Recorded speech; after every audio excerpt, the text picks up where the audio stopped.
Dr. Wood coming at you. Concept today called two skeletons. So most of us don't realize that we actually have two skeletons.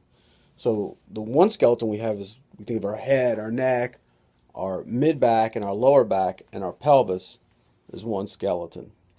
And you see this in early childhood development, the concept, because the other skeleton is called the appendicular skeleton. There's the axial skeleton, spine, appendicular, appendages, arms and legs.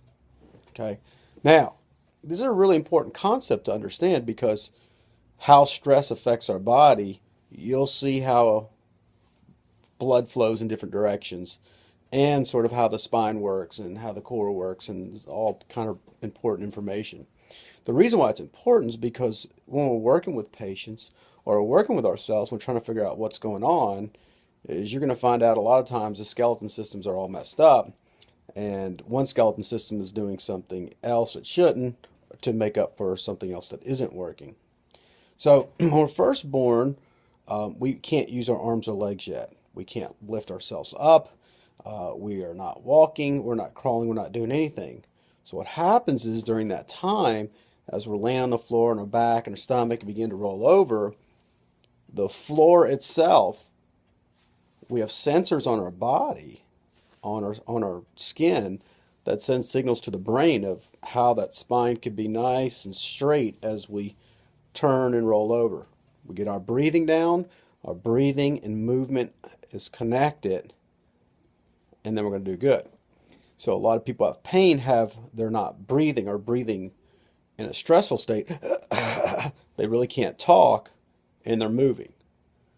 So there's not a good reinforcing thing. So babies are relaxed, they're breathing, and their breathing and movement are connected. So that's that first skeletal system that learns how to move, particularly in that mid-back area, the thoracic spine, is an important breathing chamber. So then the next is the appendicular skeleton. So the first joints that we begin to work are our neck and our head. We move it around, and then baby rolls over and pushes up on their hands like a push-up position. They, prop up like a cobra pose in yoga. They just kind of look up and look around. Then, after they do that for a while, so the shoulders and neck and head all start to learn how to function together,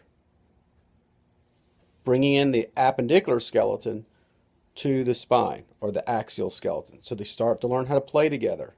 So this is the way neurology works. You go from simple to complex. Let's us see you get your spine going. Let's see you breathe and get your spine going. Let's see you breathe, your spine going, and let's put the first extremity down, or the arms and hands.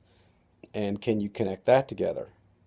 So after that, they press up and they're going to get on their hands and knees and they start rocking back and forth. They start opening those hips up because we started in that fetal position and the body has to stretch out and get longer, and we learn how to develop the fascial system. It likes to be put under tension, a healthy tension, to make it stronger. That's why weight training works, exercise works, because this system likes to be stressed in a very particular way. If you do too much, you're going to break it. You don't do enough, you're not going to see any change.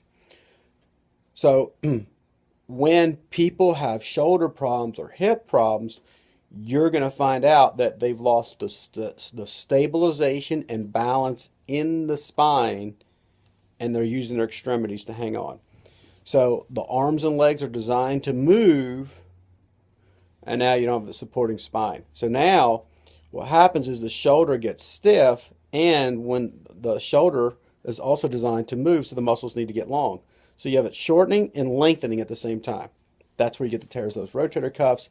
That's where you start to chew up those hips and knees and ankles and feet, because the system's kind of wonky. The balance isn't in your core or in the center or in your spine. The balance is in the extremities.